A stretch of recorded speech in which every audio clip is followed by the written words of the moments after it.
Hi, I'm Josh Hockman with Park Industries Customer Service Department. On this video, we are going to be on a Yukon and showing you how to troubleshoot if your Y-axis will not move, some of the first things. So one scenario is that the Y-axis moved all the way to the Y positive direction, so all the way to the back of the machine there, and it will not move. First thing you want to check is your proximity switches here for the Y-axis. So this is the hard stop block that the Y-axis should stop as soon as it reads that.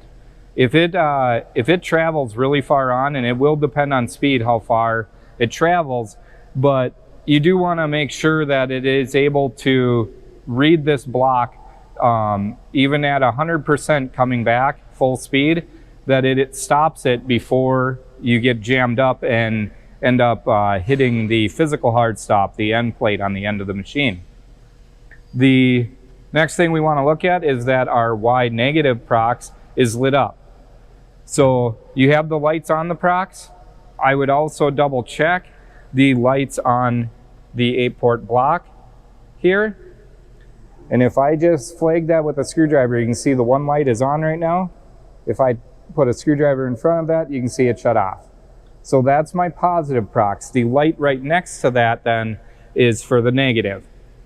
So when you're in operating, when you're not on your hard stop block here and you're far enough forward that should not be reading, that light should turn on. If it's not, we have an issue with the prox or the cable here. So that's pretty much sums up the proxes there. If your Y negative prox is lit up and it's lit up on your 8-port board, it seems like everything's working. You can even double verify on your input screen that it is lit up, and all that is working. Then if you still cannot move that Y-axis, what's happening here is the Y-axis is jammed so hard to the back that it's actually fighting itself. It's binding the gear in the rack.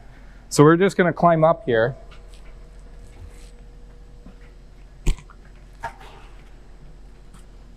And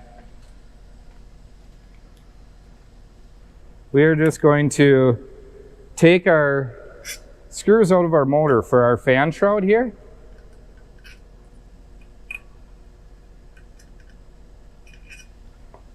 We're just going to pop that fan shroud off. Take note of which way it's facing. There should always be one flat side. In this case, it's to the back of the machine to help line up your bolts again. But all you have to do is turn that fan then until you have a gap between your end chuck plate here and the back plate of the rail here. So once you turn that far enough forward, if your proximity switches are working, you should be able, working correctly, you should be able to just drive it forward then. If you're having an issue with the prox sensors, you might have to go a little further, but you definitely want to get them prox sensors fixed because that's what stops the machine from jamming up like this and creating a bind in the machine there. Once you have that done, make sure put your bolts back in to protect that fan.